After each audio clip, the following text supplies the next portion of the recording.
स्वः तत्सवितुर्वरेण्यं भर्गो देवस्य धीमहि धियो यो नः प्रचोदयात्। ये मेरा विचार है और ये यज्ञ का विचार है। परंतु जो गुरुदेव ने अपना श्री कृष्ण जी ने गीता सुनाई, गीता सुनने के बाद अंतिम गीता का अंतिम अध्याय आया, अंतिम क्षण है कि अंतिम लेसन है। तो अर्जुन कह रहा है कि मुझे ये जैसे माहौल है, ये एक युद्ध का माहौल है, मुझे कुछ तो समझ में आया ही नहीं, मुझे एक चीज बताओ, मुझे क्या करना चाहिए। वो कहते हैं यज्ञ करो। कि यज्ञ क्या है? वो इसलिए हवन करके यज्ञ करना था क्या हमको? वो क्या मनुष्य का परम कर्तव्य है, वो यज्ञ के साथ जुड़े। यज्ञ यही है कि सत्कर्म का नाम यज्ञ है, सत्कर्म का नाम यज्ञ है। गायत्री माता और यज्ञ पिता, भारतीय संस्कृति का ये हमारे ये दो स्तंभ है। तो यज्ञ हम यहीं से हम जब जाएं, यज्ञ क्या हम यज्ञ कि हम के आज के समय में यू जस्ट कैन बी मतलब negative motivated and will ruin your life and also the organisation.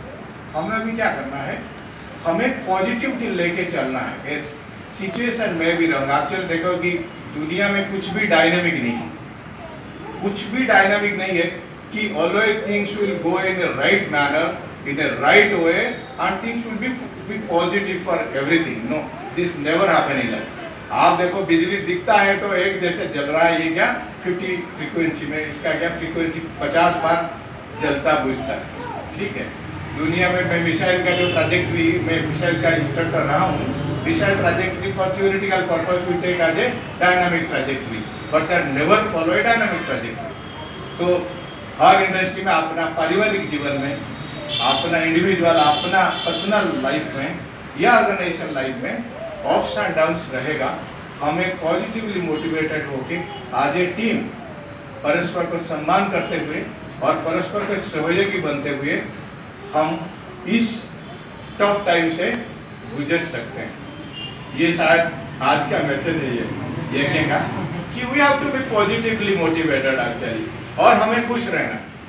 भगवान कृष्ण का आपने अगर कभी भी मूर्ति देखा, वो हंसता हुआ चेहरा है।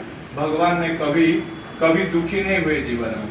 भगवान कृष्ण को जब गांधारी ने साप दिया, तूने तो पता नहीं तू भगवान नहीं भी हत्यारा है, तूने तो मेरा वंश को नाश कर दिया, तेरा वंश में कोई नहीं रहेंगे। भगवान तभी मुस्कुराए और वो बताए एक माँ ने इसका बेटे को सही रास्ता में चलाने का तो ये दे सकता है भगवान। हाँ, यही होगा आपने जो बोला।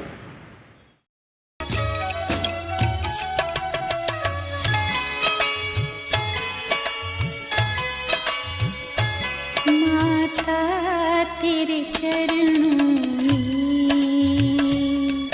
स्थान जो मिल जाए,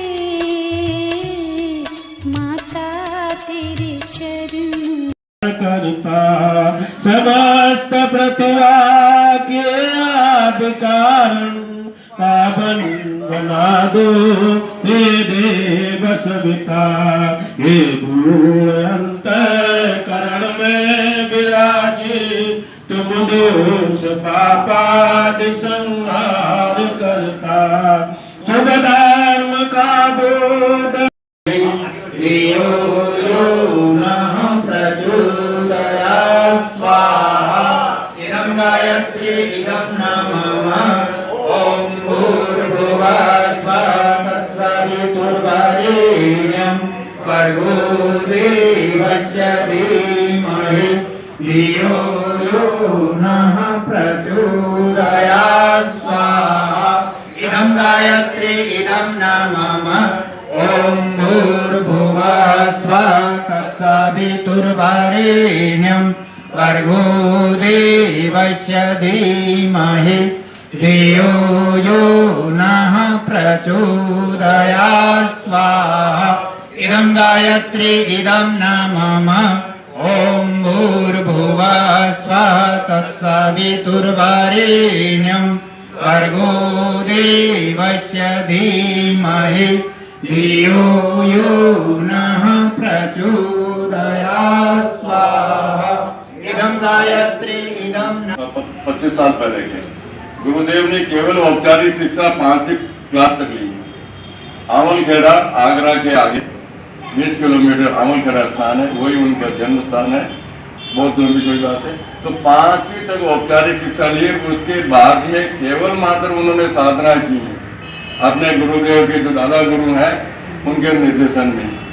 तो उसके बाद में सबको साधना करके आपको ये बात जानना जरूरी है, मेरे को बताना भी जरूरी है कि 24 वर्ष 6 महीने और कुछ दिनों के लिए गुरुदेव ने जो 14-15 साल की उम्र से लेकर के 39 साल के हुए तब तक केवल मात्र उदर पूर्ति के लिए शरीर को बनाए के रखने के लिए क्या ग्रहण किया है।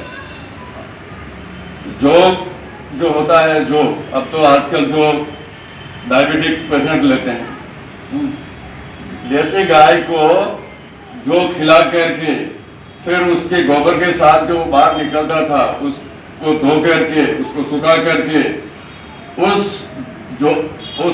उसको गट्टे से पीस करके उससे जो आटा बनता था उसकी 2 रोटी, जिसको रोटी हम कहते थे बचपन में, वो रोटी 2 रोटी और उसी गाय के दूध से बनी हुई छाछ, बस वो भी एक टाइम। ये उन्होंने लगभग 24 साल 6 महीने और कुछ दिनों के लिए, जब तक के 39 साल के नहीं हो गए, 15 साल से लेकर के तब तक उन्होंने ये ग्रहण किया है और गायत्री मंत्र के निरूप से 6 से 7 घंटे साधना की।